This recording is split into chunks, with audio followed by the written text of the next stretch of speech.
Hey there everyone, back with another video. Cold Friday. I don't know when this video will be posted, but if you're watching, this is the 29th when they are saying it's one of the coldest day this winter so far.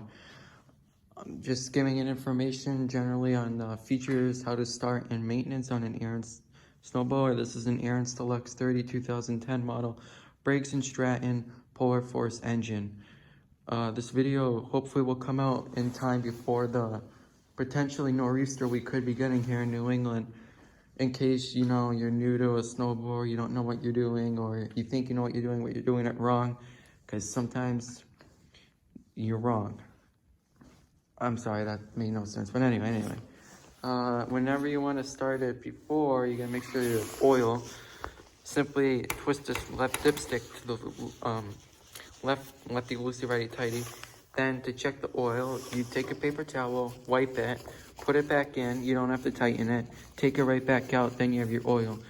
Always make sure you have oil in, because if you run it too long without oil, you could say goodbye to the snowboard, 'cause you could just damage all the gears beyond repair.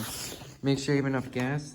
It's not a good feeling when you're at the bottom of your driveway and then it runs out of gas. You have to go all the way back up, grab the gas can, go all the way back down. Most snowblowers take 89 ethanol. Smaller piece of crap, one-stage snowblowers might take a mixed cycle. And how to start it? You want to make sure your fuel valve's on, because if it's not on, it'll start for a while and then it'll just shut off because you won't be sending any fuel. You would want to make sure your throttle's all the way up. Key in the ignition position. To use the choke, you turn it to the right.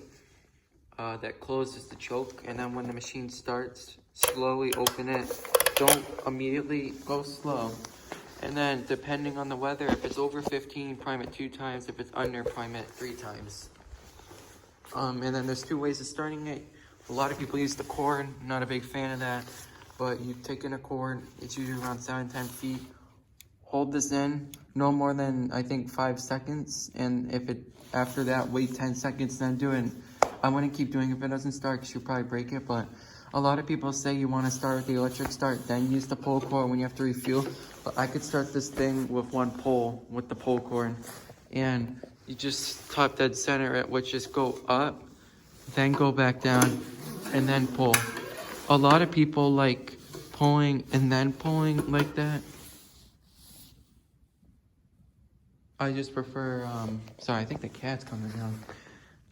Cameo by the cat. So then, your controls. So once you have the machine running, you're gonna have to know how to use your controls. So this is the angle, the shoot deflector. I forgot. But the more you push up, it'll lower. Back, open it all the way. For light snow, usually you want to open it all the way. But if it's windy, I do it halfway so it's not just blowing right back in your face. Heavy snow, they prefer you put it down more, because then if you shoot it too much up, it's not really going to go anywhere. Sometimes it's better to just shovel. And then, sorry, I'm just rambling. This is the speed, so this is reverse. You have fast reverse, slow reverse.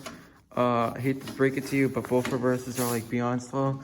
So I usually, when I reverse, I just push it back, because I'm not going to wait like 5 hours. And then you have, I think, 6 different speeds.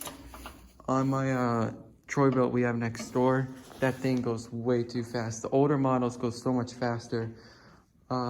This is your shoot rotator. It works great because it spins fast, but it's kind of awkward being in the left hand. I'd rather it be right here, but you know what, this thing's great. It makes up for that difference.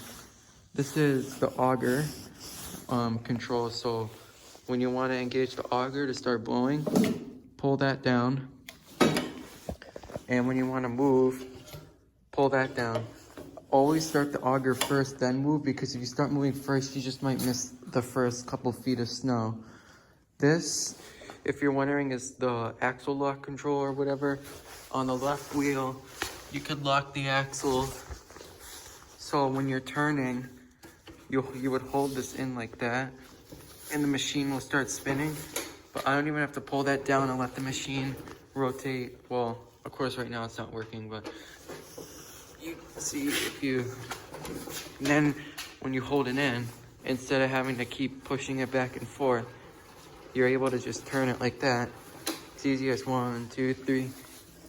But right now I'm not even holding it. So this machine's very versatile, which I like. It moves very easily, which, you know, it's good. So you don't have to keep going up, 2, 1, 2. And up front, you have the auger shovel, I call it. So if your machine gets clogged and it's a small clog, you could leave it running. Use that to get down in there and to get in there. But if it's a big clog, what I do is I shut the machine off. Then I'll make sure these stop. Once I stop, I'll put my hand in there, because sometimes it's fast to use your hand, because that thing is pretty small. And that's pretty much it. Maintenance on this, you want to use 5W30 oil, do an oil change every year, and you want to make sure you grease your the front augers, and then you'd want to lift the machine up from the back, lift it on top, and then take the couple of screws out and grease. That'll be a future video. I hope you guys enjoyed the video, and thanks for watching.